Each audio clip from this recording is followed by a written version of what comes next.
Hai hai hai, ketemu lagi di Duta Network Channel. Mau tahu kabar dari seluruh dunia? Tonton sampai habis ya.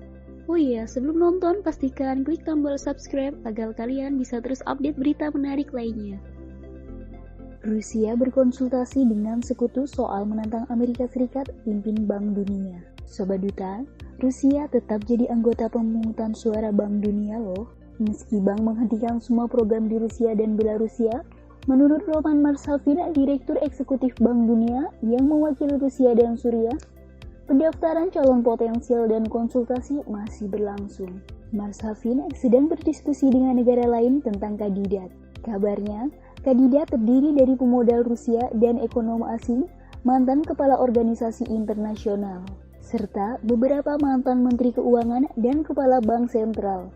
Wah, pasti orang keren semua ya, Sobat Duta. Saham Silvergate Capital Corp atau SI.N dikabarkan turun sebanyak 11% pada 6 Maret 2023. Penurunan terjadi setelah bank menangguhkan jaringan pembayaran kripto. Bank menyatakan keraguan atas kelangsungan bisnis ini. Saham ditutup 6,4% lebih rendah pada 5,40 US dollar.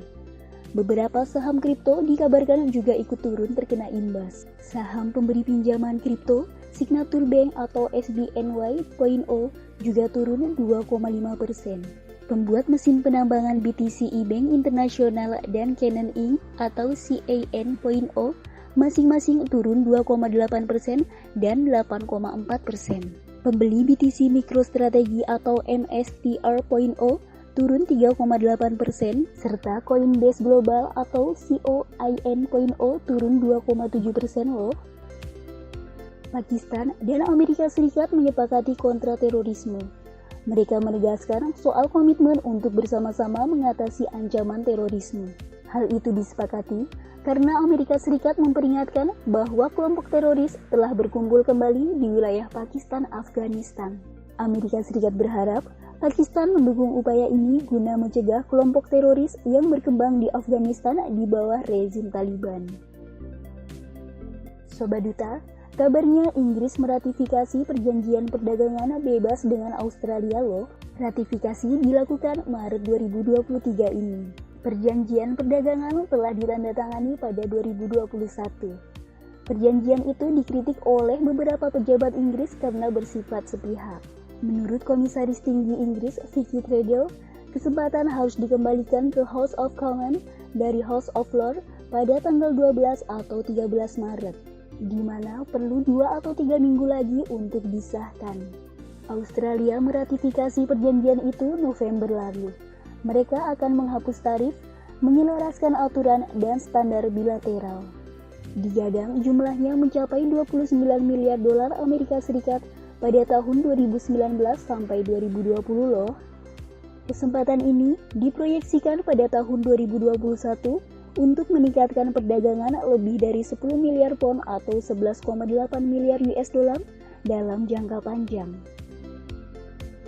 Sobat Duta, Jepang merupakan mitra dagang terbesar ketiga di Indonesia saat ini loh. Omset bilateral tahunan Jepang dan Indonesia lebih dari 42 miliar US dollar sebelum pandemi. Menurut Menteri Luar Negeri Indonesia, Wulan Retno Marsudi, angka itu masih terlalu rendah jika dibandingkan total perdagangan antara Indonesia dan negara Asia Timur lainnya. Menteri Luar Negeri Indonesia, Retno Marsudi, dan Menteri Luar Negeri Jepang, Hayashi Yoshimasa, membahas penguatan kerjasama dan investasi Jepang-Indonesia.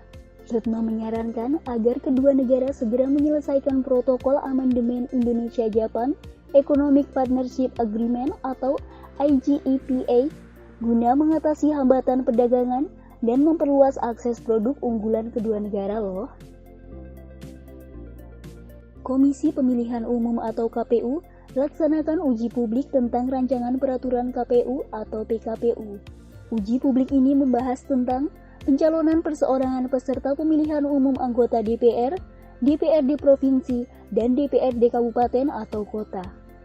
Uji publik dihadiri sejumlah perwakilan partai politik dan Kementerian Dalam Negeri atau Kemendagri. Menurut Ketua Divisi Teknis KPU RI, Idam Holik, KPU harus menerima daftar bakal calon anggota legislatif atau bacalek 9 bulan sebelum pemungutan suara. Jadi, partai punya kesempatan menyerahkan bacaleknya pada 1-14 Mei 2023 loh Sobat Duta. Penasaran nih siapa calegnya ya?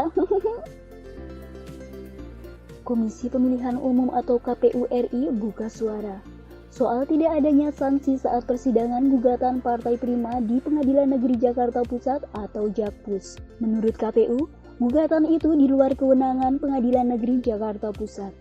Ketua KPU RI Hasyim Asyari berpendapat gugatan dan sengketa tentang partai politik jalurnya ke Bawaslu dan PT UN. Karena itulah, Majelis Hakim minta KPU tidak melaksanakan sisa tahapan pemilu 2024. Tetapi melaksanakan tahapan pemilu dari awal selama lebih kurang 2 tahun 4 bulan 7 hari. Namun hal itu kemudian berdampak pada penundaan pemilu 2024 nih Sobat Duta. Gimana nih menurut kalian? Segitu dulu deh infonya. Kalau kalian suka bisa like dan komen biar tetap update. Jangan lupa nyalain lonceng dan bagikan ke teman atau grup keluargamu. See you Sobat Duta tersayang. Bye-bye.